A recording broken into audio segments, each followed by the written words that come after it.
Assalamualaikum warahmatullahi wabarakatuh. Pada kali ini saya akan menjelaskan mengenai apa sih dampak negatif dari investasi bodong, dan tentunya teman-teman sekalian atau masyarakat sekalian sudah tahu sebenarnya dampak negatif dari adanya investasi bodong. Berikut dampak negatif dari investasi bodong saya paparkan. Yang pertama, kita akan bahas mengenai akibat adanya investasi bodong. Apa sih akibat adanya investasi bodong itu? Nah, ada beberapa akibat yang akan kita bahas di sini.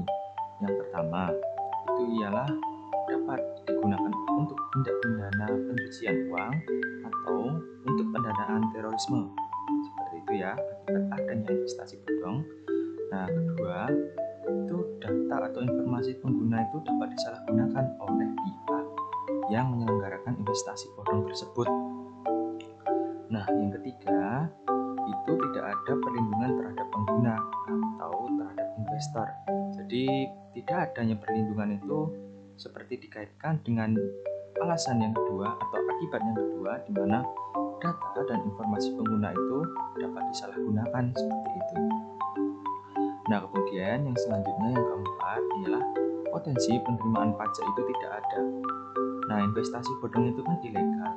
Mereka itu tidak membayar pajak pada pemerintah, dan akibatnya mereka itu tidak mendapat pengawasan dari pemerintah, sehingga potensi penerimaan pajak pemerintah itu tidak ada. Seperti itu. Apa sih akibat adanya investasi bodong?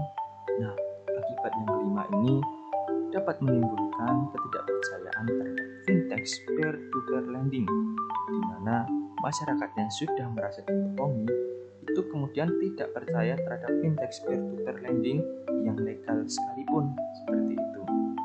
Kemudian yang keenam, market share fintech peer-to-peer lending yang legal berkurang.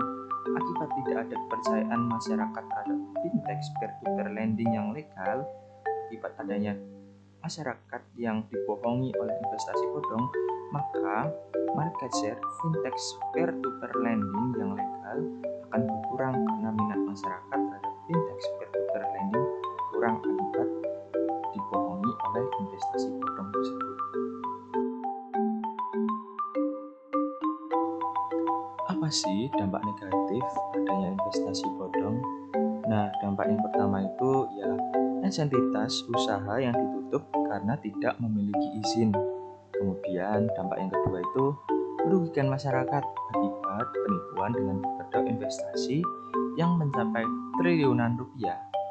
Kemudian yang ketiga itu banyak ibu-ibu rumah tangga yang biasanya di mana ibu-ibu rumah tangga itu gampang sekali dipengaruhi, yang kemudian uangnya itu terbuang untuk mengikuti investasi tersebut, sehingga akan merugikan banyak orang, dan bahkan ibu-ibu rumah tangga tersebut uangnya akan terbuang sia-sia seperti itu.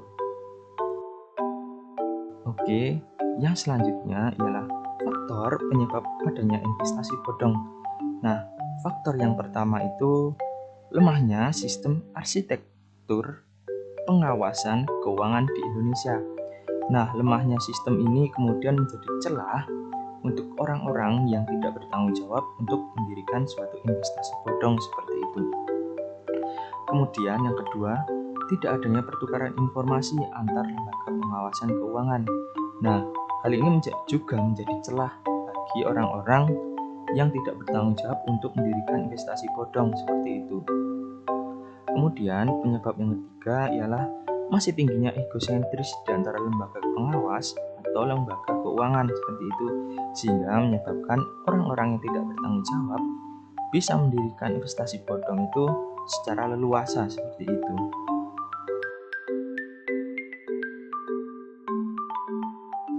Oke, yang selanjutnya ialah bentuk kegiatan atau iming-iming dari investasi bodong. Nah, bentuk kegiatannya itu di mana yang pertama, return atau keuntungan yang ditawarkan sangat tinggi, bahkan sering tidak masuk akal. Nah, kita tahu bahwa di mana investasi bodong itu untuk menarik konsumennya, itu return yang ditawarkan itu sangat tinggi, bahkan sering tidak masuk akal. Yang kedua itu produk investasi itu yang ditawarkan dengan janji akan dijamin dengan instrumen tertentu seperti emas, giro, atau dijamin oleh pihak tertentu seperti pemerintah, bank, dan lembaga keuangan lainnya. Nah, kemudian yang ketiga, menggunakan nama perusahaan-perusahaan besar secara tidak sah. Hal ini digunakan untuk menarik atau sebagai iming-iming agar konsumen itu mengikuti investasi tersebut. Kemudian yang selanjutnya, yang keempat, dana masyarakat tidak dicatat dalam akun atau akun keuangan secara akuntansi seperti itu, di mana agar mudah digunakan secara tidak bertanggung jawab, sehingga pelaporan keuangan itu dilaporkan secara tidak terstruktur seperti itu dan memudahkan orang-orang yang berniat jahat untuk melakukan kejahatannya seperti itu.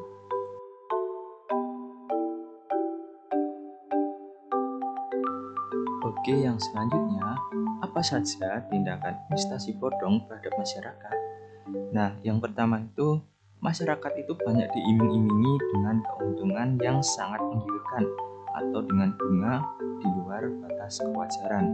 Nah, kita tahu bahwa banyak investasi bodong yang mengiming-imingi masyarakat itu dengan keuntungan yang di luar batas kewajaran atau sangat luar biasa seperti itu. Kemudian yang kedua, itu masyarakat itu dijanjikan mendapat keuntungan atau bunga tetap setiap bulan meskipun perusahaan itu mengalami kerugian seperti itu. Nah, kemudian yang ketiga, dana yang diinvestasikan oleh masyarakat tersebut akan kembali atau balik modal sesuai dengan kelipatan atau besaran yang telah ditentukan dan dalam siklus yang cepat seperti itu, sehingga hal ini membuat masyarakat itu semakin tertarik untuk mengikuti investasi bodong seperti itu. Jadi dari sini dapat disimpulkan bahwa dampak dari adanya investasi bodong itu sangat-sangat tidak relevan dengan kehidupan masyarakat atau semakin membuat masyarakat itu sengsara walaupun return atau keuntungan itu yang didapatkan besar, tetapi resikonya juga akan lebih besar terhadap keuangan atau keuntungan yang didapatkan oleh masyarakat. Dan menurut pengalaman, banyak sekali investasi bodong yang tidak diawasi pemerintah, kemudian masyarakat itu menjadi yang awalnya kaya, kemudian tiba-tiba menjadi miskin, bahkan tidak mempunyai tanah lagi atau rumah lagi karena sudah digadaikan untuk membayar utang atau tertipu oleh investasi bodong seperti